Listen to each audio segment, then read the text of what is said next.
All right, hello, and welcome to episode 1 of our podcast.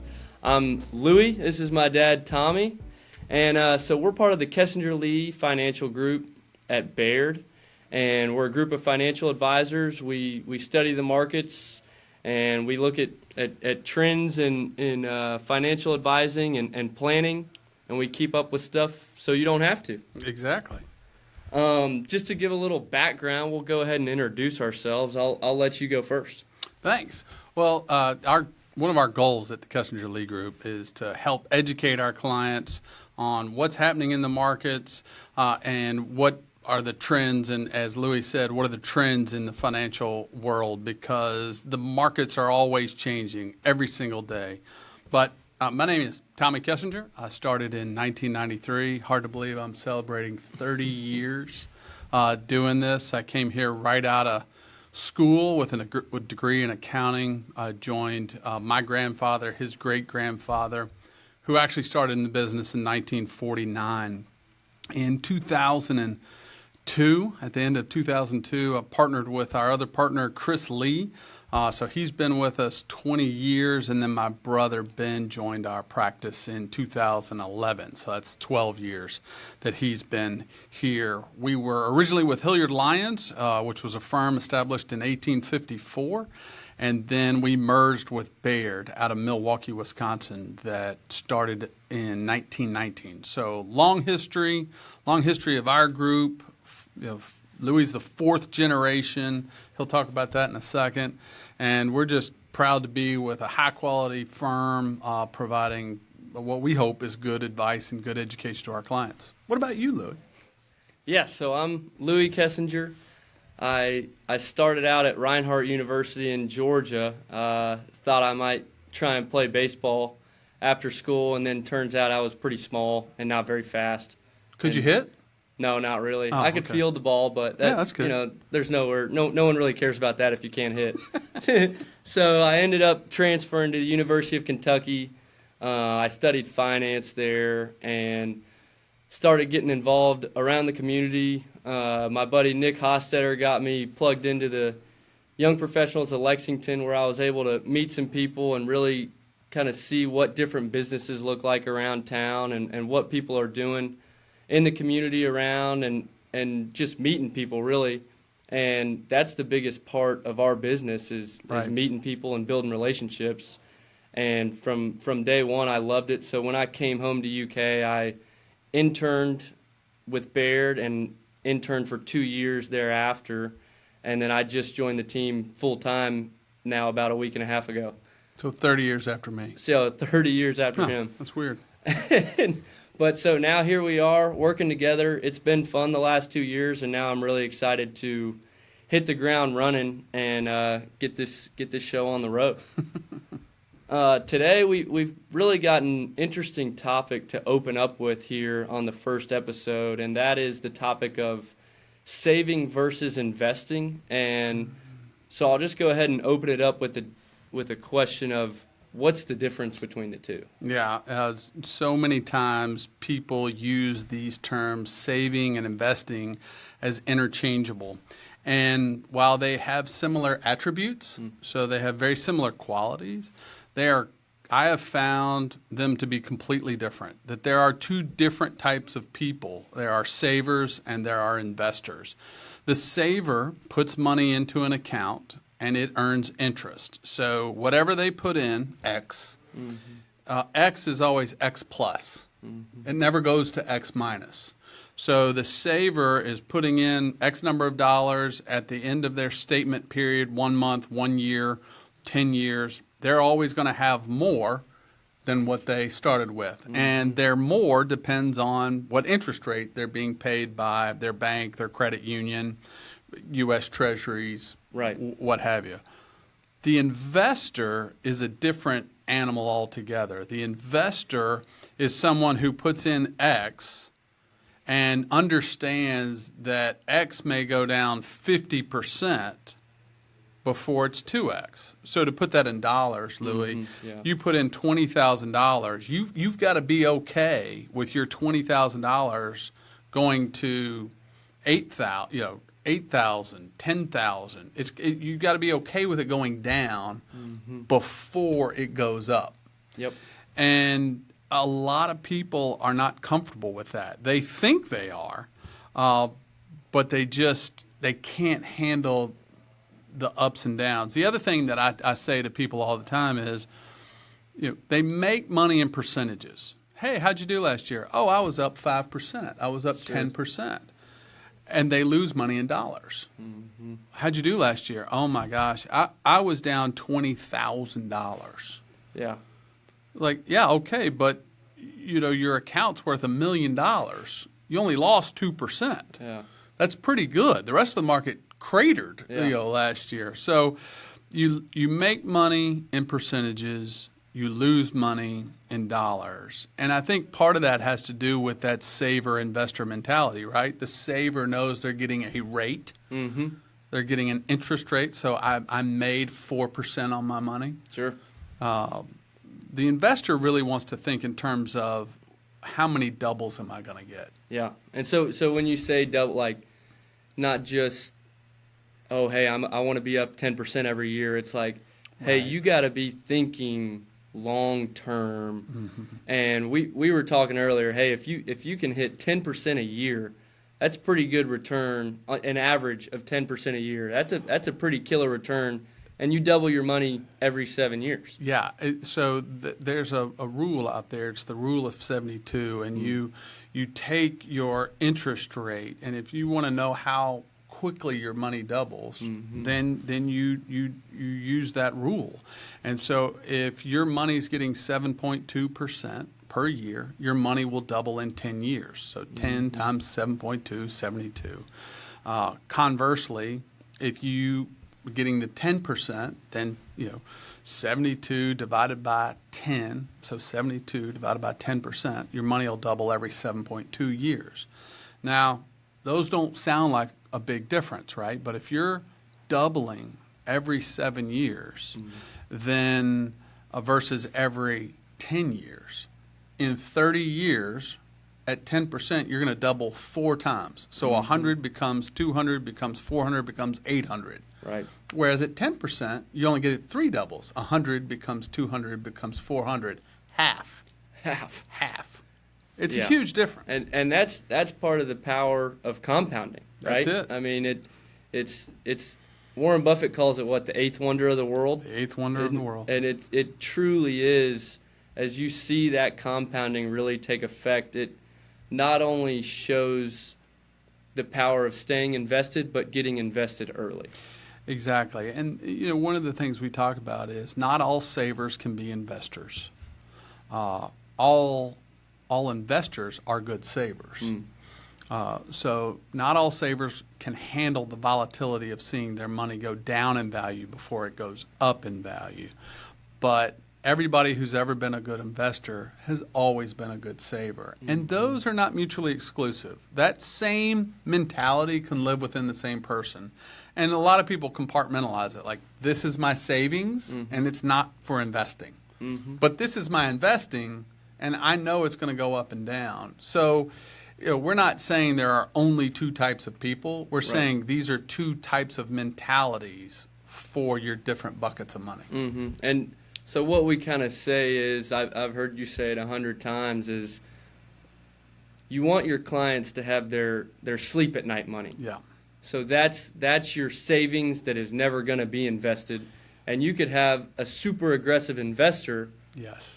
who has their sleep at night money, and they can be extremely aggressive because they never put this money into the market. That's right. They've trained their mind to separate the 2 buckets of money, and it makes them ultimately incredibly successful. Yeah. So that's what we're talking about on savers versus investors. It's really a mentality, and it's just a golden rule in our business. And so then the way the business is moving in the last several years here, and the emphasis is really being put on to planning. Yeah. Hey, can you help me build a financial plan. And so what does that look like? And you know, who are you doing that for? And where does that come from? So, great question. And really, when we think about this saver versus this investor, we make it sound like a boxing match, right? Like there's a saver that's going against the investor, and which one's going to win? That's not what we mean. What we mean is, the saver feels comfortable putting in X and it only going up. Mm-hmm. And so sometimes we know that people, to get to the outcome they want, to get to that retirement, to save for that new house, to save for that second home, to do those things, needs to be an investor.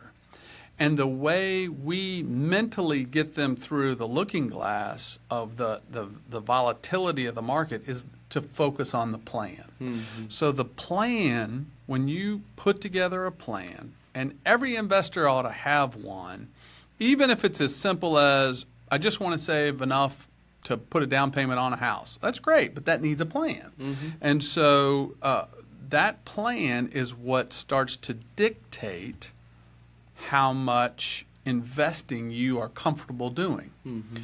Because there's a menu of investments out there that's as big as this building. And you could have 10,000 different choices on stocks, mutual funds, annuities, anything you can imagine.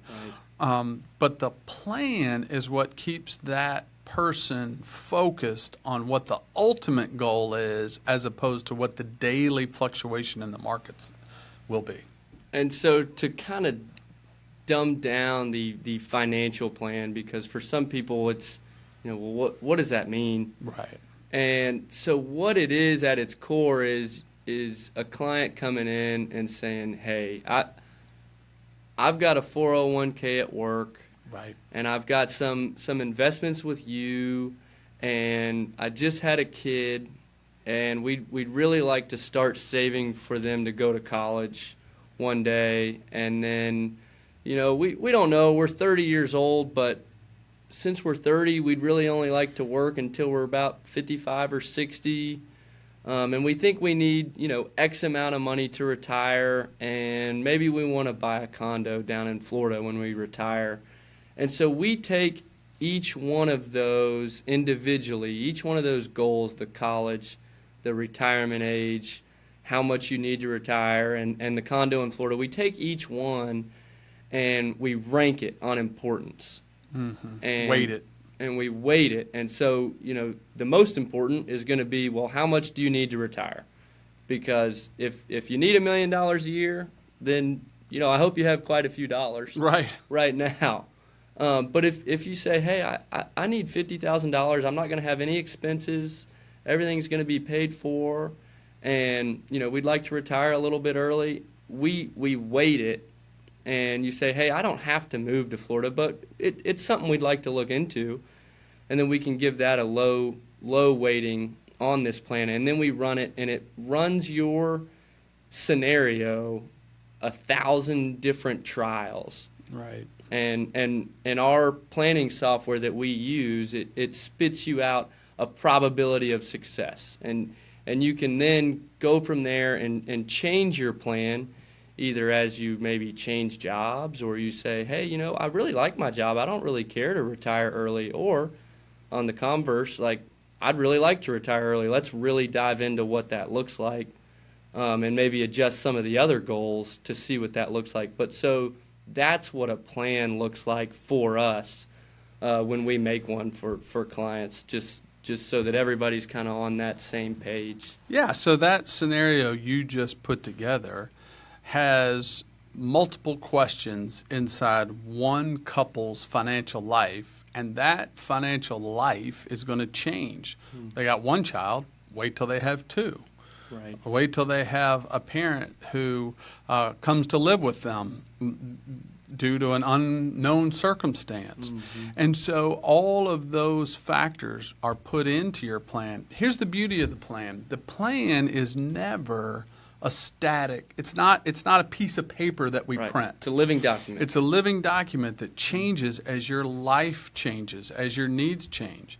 When you're 30, maybe 50,000 is enough. Mm-hmm. When you're 40, all of a sudden it's 200,000. Yeah, you And- laugh at that number. Yeah, right? Yeah, 50,000 wouldn't get you started.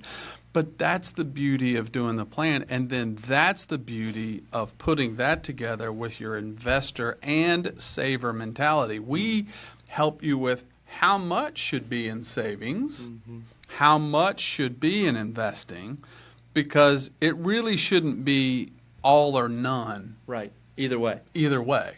It should be some combination, and the whole goal is to have you, the client, feel comfortable. And so then if you put the plan at the forefront, that gives us an advantage of how to manage your investments, and it gives the client an advantage on how to view how Yes. they're invested. And when we go through a 2022, when we go through a March of 2020, a March of 2009, an October of 2002, all these low points that we've seen in the markets in the last 20 years, we're able to come to you and say, don't focus on your statement, focus on the plan. We planned for this event, and you're still okay. So if we come out of this event, whatever the event is, Right. and markets do recover, even though nobody's telling you that they will, then you'll be that much better off. And so that's the advantage of the plan. It just gives you something to focus on that is not dollars and cents. Yep, absolutely. You see your portfolio maybe go down 15, 20, 25%, and your plan drops 1%, and it says, hey, you know what? It's going to be fine. The plan helps you realize that we've been here before, we're going to get through it again. And then, so to kind of wrap things up, obviously we're financial advisors. We're dealing in the market, and so we have a bias towards being invested, at least Right. to some percentage, right? Invested in stocks specifically. Yeah. Right. And so the reason that we do, and I'll let you take these numbers, is because there's some fascinating numbers on a daily, on an annual, and on a decade basis, and I'll kind of let you run through that. Well, so, as advisors, we have a wide menu of things that we can help our clients with. So we can help the saver with their U.S. Treasuries, their tax-free bonds, their money markets, their certificates of deposits. We can help the investors with all kinds of different investment strategies, dividend-paying stocks, growth stocks, real estate investment trusts, you name it. The world is your oyster as it relates to that. But people will ask us, like, what makes you so positive on the market? I mean, this news is terrible. What insert news here, whatever it is. And I always say, think about these three things. Think about 55, 70, and 99. And those three numbers are the following. On any given day that the stock market is open, there is a 50-50 chance that the market will be higher. So Coin flip. There's a 55% of the days that the market is open, it's actually higher than lower. In any given year, calendar year, January 1 to December 31st, over decades and decades, the market is typically up 70% of the time. So 7 years out of every 10, the market is higher. Those 3 years that it's lower can be significantly lower, and that's what's uncomfortable. And then look out your time frame, 10 years. If you look 10 years over 10-year rolling periods from 1928 to 2023, 99% of the time you'll have more money at the end of the decade than you started with. And so those three numbers give us a great deal of confidence to say to people, get a strategy, get a plan, get invested, and then let your money go to work for you. Absolutely. Absolutely. I love it. Those three numbers I think are so fascinating. And I think that's a great spot to end it. Yep. Thanks for listening to us on the episode 1 here, and we hope to see you next time.